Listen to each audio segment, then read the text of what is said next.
Education is preparation for reparations.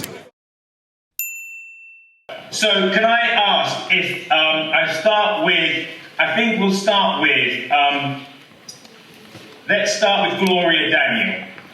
Gloria, if you've got 5 minutes, if you can keep an eye on time, Bell, so you can put your hand up, because I'm not sure whether people can see me. If every speaker speaks for 5 minutes, and I will then introduce the next person after yourself. So, Gloria, if you would like to begin your 5 minutes, we'd be really grateful. Thank you very much. A great sign like this for everyone, Clive.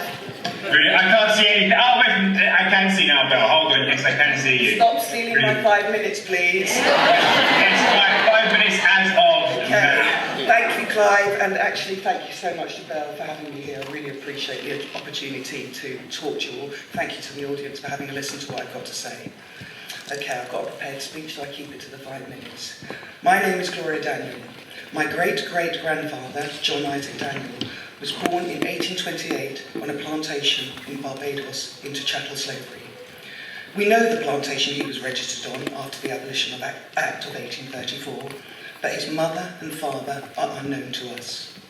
Daniel is a plantation name, branded onto our family for almost 200 years by the family that received compensation for John Isaac and 4,424 enslaved people. Thomas and his brother John Daniel were the third largest receivers of compensation under the Abolition Act of 1833. They were ship owners, plantation owners, manufacturers, bankers and moneylenders to the plantation economy. In 2020, using the records of the legacies of British slavery and slave ownership at University College London to track every company that this family was involved in, I began to challenge their cosy reputation as church patrons and that misused word for reputation-watching philanthropist. This family lived cheek by jowl with the Church of England, and for more than 60 years they consigned, shipped and sold the sugar that was grown on 2 church-owned plantations in Barbados, Codrington and Concets. This family had more than 20 reverends, canons and vicars in their marital mix. History is personal, and we must do everything in our power to own the narrative. That means tracking down who these people were, how they transferred their wealth, and where that wealth is today. This means using our names and the islands our ancestors were trafficked to, as Jackie Wheeler of Lee Day advised yesterday, to continue to dig into the trusts and charities that are still endowed with that wealth. Now for some contextualised history. On the 13th of May 1946, the Allied Control Authority Coordinating Committee issued Directive 30 in Berlin. The legislation dealt with the liquidation of German military and Nazi memorials and museums. The Control Council directed as follows. On and after the date of this directive, the planning, designing, erection, installation, posting or other display of any monument, memorial, poster, statue, edifice, street or highway name marker, emblem, tablet or insignia which tends to preserve and keep alive the German military tradition, to revive militarism or to commemorate the Nazi Party, of which is of such a nature as to glorify incidents of war, and the functioning of military museums and exhibitions, and the erection, installation or posting or other display on a building or other structure or any of the same will be prohibited and declared illegal. All military musicians and exhibitions must be closed and liquidated by the 1st of January 1947 throughout the entire German territory. So, the governments of England, France, the USA and the USSR recognised statues glorifying past militarism and atrocities, stimulated hate and violence, and acted swiftly to have these symbols and statues removed. In 1951, West German Chancellor Konrad Adenauer committed to pay moral and material indemnity for the unspeakable crimes committed in the name of the German people during World War II.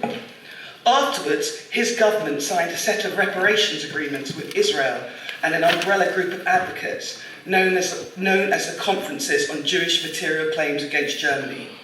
Over the next 20 years, Germany committed to compensating other countries, Jewish and non-Jewish victims of the Holocaust, and forced labourers. While difficult to quantify, Germany states that it has distributed over 91 billion US dollars. In 1970, the German Chancellor Willy Brandt travelled to Poland to sign the Treaty of Warsaw to clarify the limits of the contentious border between two countries. While he was there, he fell to his knees on what has become known in Germany as the Warsaw genuflection, apologising for the German atrocities in World War II. The US government paid $1.6 billion to Japanese Americans interned in World War II, and a derisory payment of $1.3 billion to Native American tribes between 1846 to 1978 for seizing their land, but it sets precedents. In his Atlantic monograph, The Case for Reparations, Ta-Nehisi Coates wrote that reparations could not make up for the murder perpetuated by the Nazis, but they did launch Germany's reckoning with itself.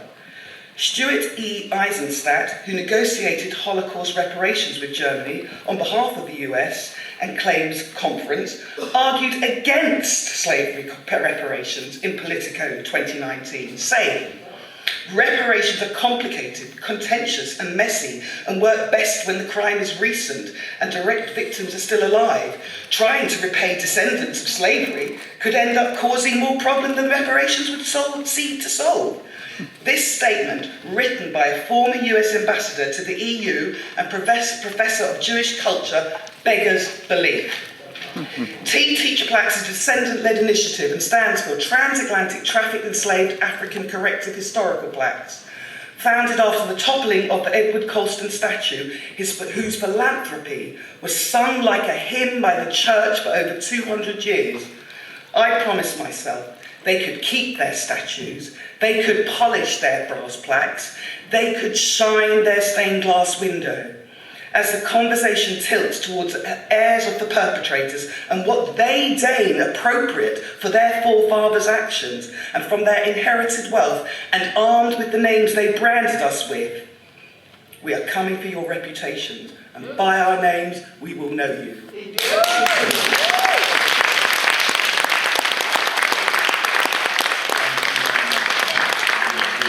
Education is preparation for reparations.